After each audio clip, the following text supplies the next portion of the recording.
इस पेंसिल की lead metal की है, जिसको ना ही शार्पन करना पड़ता है और ना ही बार बार बदलना पड़ता है। तो क्या ये ड्राइंग पेंसिल्स का फ्यूचर है? मैंने 5 ऐसे ही इंटरेस्टिंग आर्ट टूल्स बाय किए हैं जो पिछले कुछ टाइम से सोशल मीडिया पे काफी वायरल हो रहे हैं। बट क्या ये सच में काम के हैं या बस शो ऑफ के लिए पैसा बर्बाद करवाने वाले प्रोडक्ट्स? आज हम इन सब को एक एक करके करेंगे टेस्ट और जानेंगे कि कौन सा टूल लेने लायक है और कौन सा नहीं।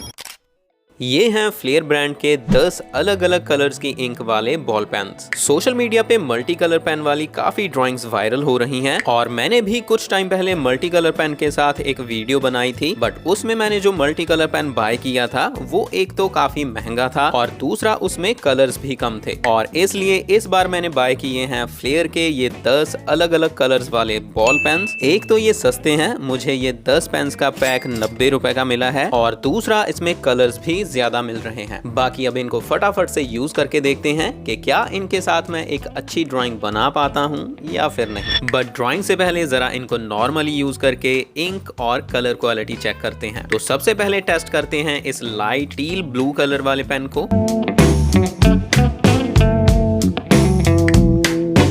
ये स्मूथ है, फिलहाल इंक की क्वालिटी और कलर की क्वालिटी अच्छी लग रही है। मुझे बस डर इस बात का है कि इनको ड्राइंग में यूज करते टाइम ये इंक के जो धब्बे से होते हैं, जो क्लॉट से होते हैं, उनको ज्यादा ना छोड़ें। बट चलो अब आगे यूज करके पता चल ही जाएगा। और इसी तरह से मैं एक एक करके सारे पेन्स को टेस्ट करके देख लेता हूँ। तो कलर क्वालिटी आप चेक कर सकते हो, हमें ये 10 कलर्स मिलते हैं और फिलहाल इंक की क्वालिटी अच्छी लग रही है। बट मैंने जो इंक क्लॉट्स की बात बोली थी वो थोड़ी सी प्रॉब्लम लग रही है, तो हमें ड्राइंग करते टाइम बार बार इन पेन्स की टिप्स को साफ करते रहना होगा। तो अब क्या इन पेन्स की हेल्प से एक अच्छी ड्राइंग बन पाएगी? चलो देखते हैं। मैंने ड्रॉ की है एक रियलिस्टिक आई की आउटलाइंस। अब इन पेन्स के साथ इनमें कलर्स फिल करते हैं। सबसे पहले मैं नीडेबल इरेजर के साथ आउटलाइंस को थोड़ा इरेज करके हल्का कर दूंगा। उसके बाद मैं प्यूपल के पार्ट से स्टार्ट करूंगा और हैचिंग और लेयरिंग टेक्निक के साथ अलग अलग पेन्स को यूज करके इस आंख में कलर फिल करने की कोशिश करूंगा।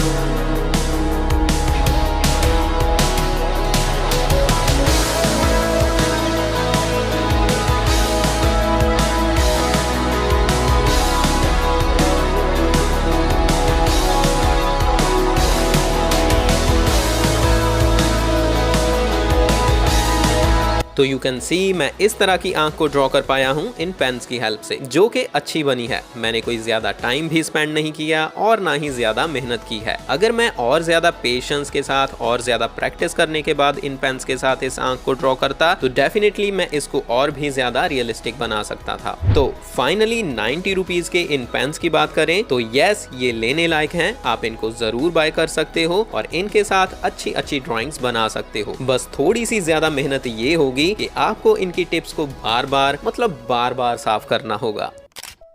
ये हैं paper quilling strips. Social media पे क्विलिंग आर्ट भी काफी वायरल होता है। अगर आपको इसके बारे में नहीं पता तो इन पेपर स्ट्रिप्स की हेल्प से लोग इस तरह से बहुत ही ब्यूटीफुल कार्ड्स और डेकोरेशन पीसेस बनाते हैं, जिसको क्विलिंग आर्ट बोलते हैं। ये स्ट्रिप्स अलग अलग साइजेस में आती हैं, जैसे कि ये वाली स्ट्रिप्स 5 मिलीमीटर साइज की हैं। और इस आर्ट फॉर्म के लिए और भी बहुत सारे अलग अलग टूल्स होते हैं, जिनके बारे में हम फिर कभी डिटेल में बात करेंगे। फिलहाल हम इन पेपर स्ट्रिप्स की हेल्प से कुछ बना के देखते हैं। और अगर आपने भी अभी तक इसको कभी भी यूज नहीं किया है तो मेरे साथ साथ आपको भी बहुत मजा आने वाला है। Let's go. तो मैंने एक ग्रे कलर के टोन पेपर के ऊपर पेंसिल के साथ एक हार्ट शेप ड्रॉ कर ली है और इस तरह से एक व्हाइट पेपर की 5 mm की स्ट्रिप्स भी कट कर ली है। उसके बाद मेरे पास ये सीजर है, ये पेपर स्ट्रिप्स तो है ही, और एक ग्लू है, और लास्ट में ये एक प्लकर या फिर ट्वीजर है। सबसे पहले मैं इस हार्ट की इस साइड के ऊपर इस स्ट्रिप को चिपकाने के लिए मेजर करके इसके साइज के बराबर इसको कट कर लूंगा। बिकॉज मैं भी फर्स्ट टाइम इसको बना रहा हूँ तो मुझे भी अभी इसकी टेक्निक्स के बारे में ज्यादा पता नहीं है। इसको कट करने के बाद मैं इस पेपर के ऊपर इस तरह से ग्लू को डाल लूंगा और उसके बाद इस स्ट्रिप की एक साइड, मतलब अगर हम इसको वर्टिकली खड़ा रखें तो जो इसकी नीचे की साइड होगी उसको इस तरह से ग्लू के ऊपर टच करके उसके ऊपर ग्लू को लगा लूंगा। और फिर मैं इस स्ट्रिप को हार्ट की शेप के ऊपर इस तरह से धीरे धीरे सेट करके चिपका दूंगा। सेम इसी तरह से मैं हार्ट की लेफ्ट साइड के ऊपर भी व्हाइट स्ट्रिप को चिपका दूंगा और अब मैं इस हार्ट के अंदर अपना क्विलिंग आर्ट बनाना स्टार्ट करूंगा। इसको क्विलिंग आर्ट इसलिए बोलते हैं बिकॉज इसमें इन स्ट्रिप्स को इस तरह से रोल करके इनकी कॉइल्स बनाते हैं और इन कॉइल्स को अलग अलग शेप्स में बेंड करके अलग अलग तरह के फ्लावर्स, लीव्स या और भी बहुत सारे डेकोरेटिव ऑब्जेक्ट्स बनाते हैं। तो मैं भी फिलहाल मुझे जो सिंपल कॉइलिंग शेप्स आती हैं उनको बना के इस हार्ट के अंदर ग्लू के साथ और अपने इस प्लकर की हेल्प से चिपका दूंगा और फिर देखेंगे कि हमारा पहला क्विलिंग आर्ट कैसा बनता है।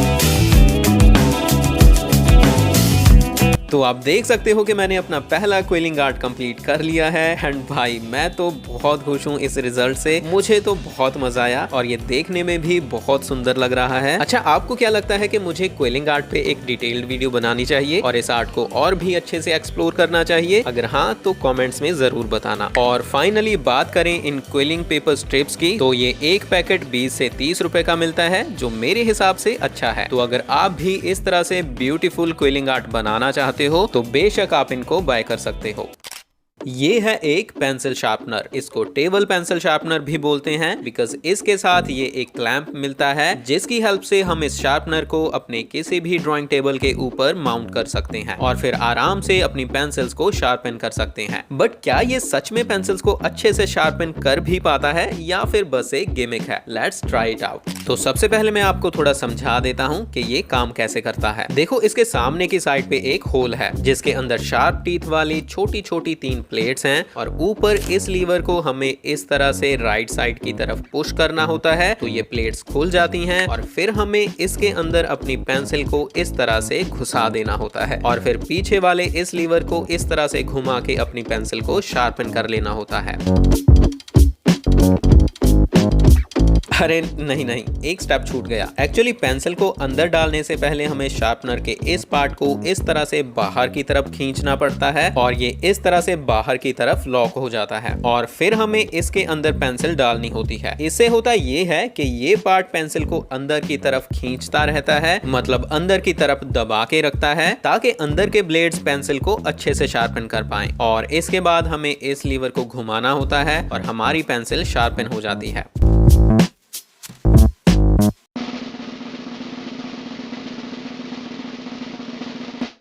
ओ ये क्या हो गया भाई? ये तो धोखा हो गया या मे भी ये कैमलिन की पेंसिल की क्वालिटी ही बेकार होती है और ये सॉफ्ट ग्रेड्स की पेंसिल की लेड तो नॉर्मल शार्पनर से भी टूट ही जाती है। तो अभी एक काम करते हैं, थोड़ी अच्छी क्वालिटी की पेंसिल को शार्पन करके देखते हैं। तो अब मैं ट्राई करूंगा आर्ट लाइन की इस 10B ग्रेड की पेंसिल के साथ। Let's see.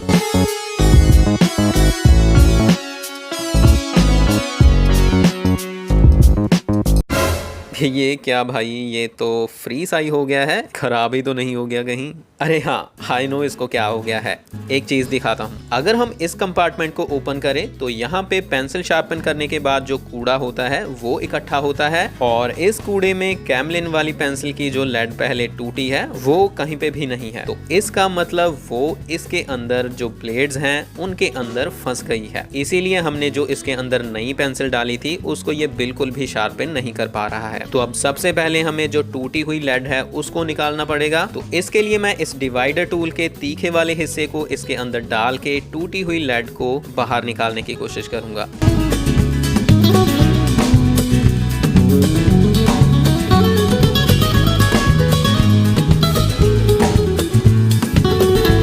ये देखो भाई, ये था वो दुष्ट प्राणी जो हमारा काम रोक रहा था। अब जल्दी से दोबारा ट्राई करते हैं।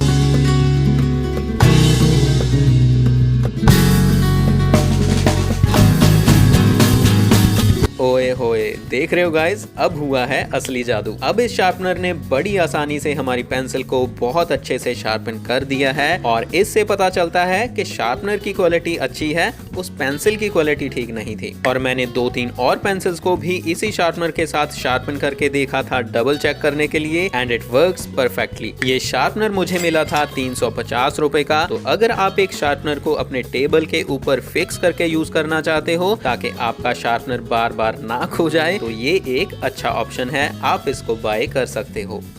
ये है एक इंटरेस्टिंग फिक्सेटिव स्प्रे एंड ये किसी क्योलॉक्स ब्रांड की तरफ से है जो कि ऑब्वियसली एक चाइनीज ब्रांड है, हम इस लैंग्वेज से देख सकते हैं। और हम इसको भी ग्रेफाइट, चारकोल, कलर पेंसिल्स और पेस्टल कलर्स के ऊपर यूज कर सकते हैं। अच्छा हाँ, जिनको नहीं पता उनको बता दूं, ड्राइंग्स कंप्लीट करने के बाद उनको सेफ रखने के लिए उनके ऊपर इस स्प्रे को यूज करते हैं ताकि हाथ लगने से वो स्मज ना हो जाए। एंड ये इंटरेस्टिंग मुझे इसलिए लगी बिकॉज ये कम प्राइस में मुझे 300 ml की बोतल मिली है, एग्जैक्टली 285 रुपीज में 300 ml। और मैं जो खुद फिक्सेटिव स्प्रे यूज करता हूँ कैमलिन वाली, वो मिलती है अराउंड 350 रुपए की 200 ml। एंड आप ये इन दोनों बॉटल्स के साइज से भी देख सकते हो। अब पता करते हैं कि क्या ये सस्ती होने के साथ साथ अच्छी भी है, मतलब ये लेने लायक है या फिर ये हमारी सारी मेहनत मतलब हमारी ड्राइंग को खराब कर देगी। Let's see. चेक करने के लिए मैं इस पेपर के ऊपर पहले ग्रेफाइट पेंसिल के साथ 1-2 लेयर्स बनाऊंगा शेडिंग की, और साथ ही मेरी कॉन्टे पेरिस 3B पेंसिल के साथ भी शेडिंग की 1-2 लेयर्स बनाऊंगा। अब अगर मैं इनको फिंगर के साथ स्मज करूं तो आप देख सकते हो कि ये आसानी से निकल रही हैं। तो अब मैं इनके ऊपर यूज करूंगा इस फिक्सेटिव स्प्रे को, और इसके लिए चलते हैं बाहर खुले एरिया में। बिकॉज ये स्प्रे हेल्थ के लिए हानिकारक होती है, तो इसको यूज करने से पहले हमें अपनी नाक को कवर कर लेना चाहिए और आईज के ऊपर भी हो सके तो चश्मा पहन लेना चाहिए। इसको यूज करने से पहले अच्छे से करते हैं शेक एंड अब करते हैं स्प्रे। तो मैं थोड़ा दूर से अच्छे से स्प्रे करूंगा। गाइज आई थिंक मैंने कुछ ज्यादा ही स्प्रे कर दी है। हाँ भाई, ये कुछ ज्यादा ही भीग गया है, ऑलमोस्ट गीला हो गया है। स्प्रे की लेयर पानी की तरह इसके ऊपर नजर आ रही है, बट कोई नहीं, धूप है तो इसको सूखने देते हैं। तो काफी देर हो गई है एंड आई थिंक अब ये अच्छे से सूख गया है। तो अब इसको करते हैं अच्छे से चेक, बट यहाँ पे मुझे ये बिल्कुल भी सही नहीं लग रहा है। बाकी रूम में चल के देखते हैं। स्मजिंग की बात करूं तो नहीं, स्मज तो बिल्कुल भी नहीं हो रही है, थोड़ा बहुत निकला है बस, जो कि नोटिसेबल भी नहीं है। बट पेपर की हालत मुझे बिल्कुल भी सही नहीं लग रही है। एक तो स्प्रे ने इस पेपर को शायद डैमेज कर दिया है। डैमेज मतलब एक दाग सा बन गया है पेपर के ऊपर, मतलब जैसे पेपर पे ऑयल लग जाए तो उस जगह से पेपर का कलर जैसे चेंज हो जाता है ना, तो वही चीज आप यहाँ पे भी देख सकते हो, जो कि काफी गंदा लग रहा है।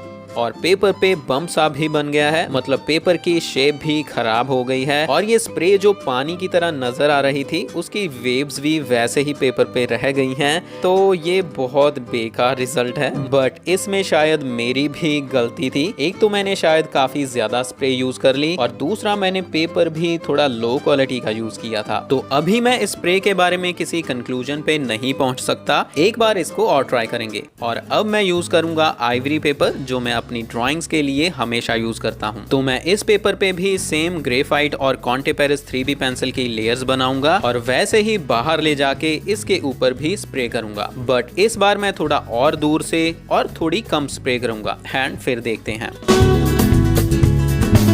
चलो अब इस पेपर को चेक करते हैं।